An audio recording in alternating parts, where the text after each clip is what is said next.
नमस्कार मित्रांनो, आज आपण घरातील इडापिडा गरिबी कायमची कशी निघून जाणार आहे त्यावर सविस्तर चर्चा करणार आहोत। त्यासाठी आपल्या व्हिडिओला लाईक आणि चॅनलला सबस्क्राइब करायला विसरू नका। तर चला या ते उपाय काय आहे तर घराच्या मुख्य दरवाजावर तुम्हाला एक वस्तू ठेवायची आहे। ही जर गोष्ट तुम्ही घराच्या मुख्य दरवाजाच्या बाहेर रोज ठेवले तर तुमच्या घरातून गरिबी दरिद्री हे कायमच संपून जाईल। घरामध्ये सुख आनंद जे आहे ते अगदी बरोबर मिळेल। आणि बघा, आपल्या घरामध्ये नकारात्मकता नसता आपल्या घरातून इडा पिडा जाणं हे सगळ्यात महत्त्वाचं असते। त्यासाठी आपण काही उपाय करायचे असतात। बघा, आपल्या घर जे आहे ते आपल्यासाठी सर्वस्व असते। आपल्या घरातील रोग राई दुर्भाग्य आणि ज्या पण काही वाईट गोष्टी आहे त्या राहू नये यासाठी आपल्याला हा उपाय करायचा आहे। आपल्या नशिबामध्ये जे पण काही वाईट असेल, वाईट लिहून ठेवलेलं असेल तर ते आपल्यापर्यंत पोहोचतच नाही। यासाठी आपण जर हा उपाय केला तर त्याचा आपल्याला खूप फायदा होऊ शकतो। घरामध्ये सुख समृद्धी येण्यासाठी तुम्हाला आज मी जो उपाय सांगणार आहे तो करायचा आहे। तुमच्या घरामध्ये कधी पण कोणी काही मागायला आलं, एखादा भिकारी आला तर त्याला असंच जाऊ देऊ नका। आम्ही म्हणत शक्य असेल, तुमचं यथाशक्तीने जे शक्य असेल ते तुम्ही त्याला देण्याचा प्रयत्न करा। आणि अन्नदान हे सर्वश्रेष्ठ दान आहे। अन्नदानसारखं सर्वात मोठं दान नाही। अन्नदान केल्यामुळे आपले पितू जे आहे ते आपल्यावर प्रसन्न होतात। आणि समजा एखादा भुकेलेला व्यक्ती आपण जेवण दिलं आणि त्यांनी ते ग्रहण केलं आणि ती व्यक्ती संतुष्ट होते। आपल्याला मनापासून जर कोणी आशीर्वाद दिला ना तर त्याचा नक्कीच आपल्याला फायदा होत असतो। आपण जर पूर्वजन्मी पाप केलं असेल, कळत न कळत काही चुका झाल्या असतील तर ते पाप आपल्याला धुता काढण्यासाठी अन्नदान जे आहे ते सगळ्यात श्रेष्ठ मानलं जातं। आणि मग खरंच पितृपक्ष जे आपलं आम्ही तुम्हाला सांगितलं होतं की पितृपक्षांमध्ये दान हे केलंच पाहिजे। जेव्हा आपण काही सेवा करतो ना तर त्यावेळेस पूर्ण पुण्य आपल्याला केव्हा मिळते, जेव्हा आपल्या डोक्यावर पितृदोष नसतो।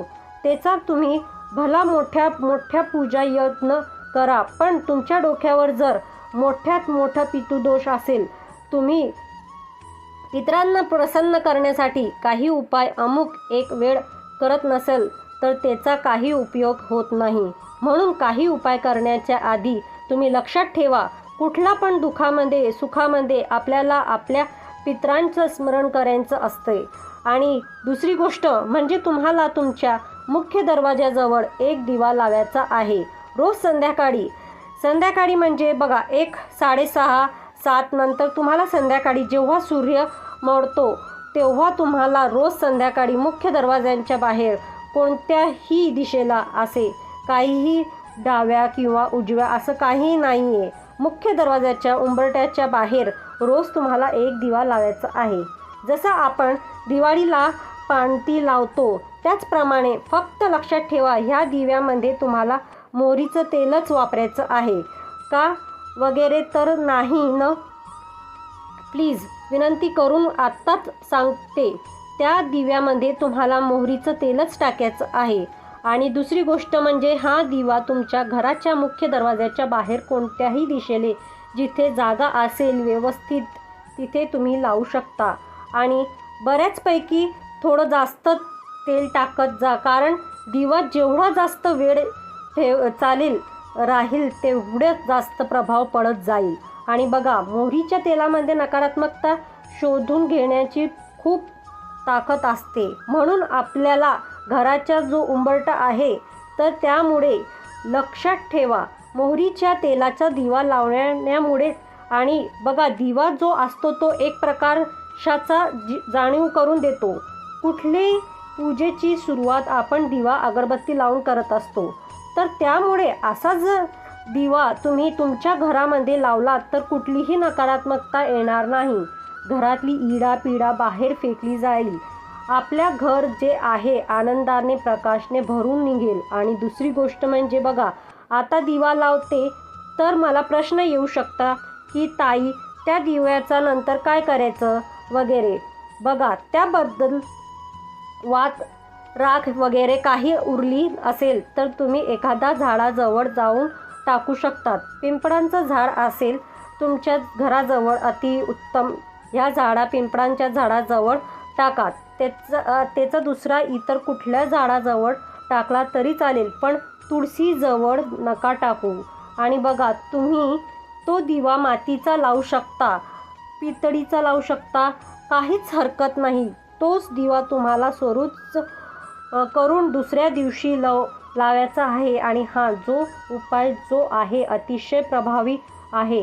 दिवाळीला लक्ष्मीपूजन असते. माता लक्ष्मीचा तो दिवस असतो. माता लक्ष्मीला आकर्षित करून घेण्यासाठी दिवा लावत असतो.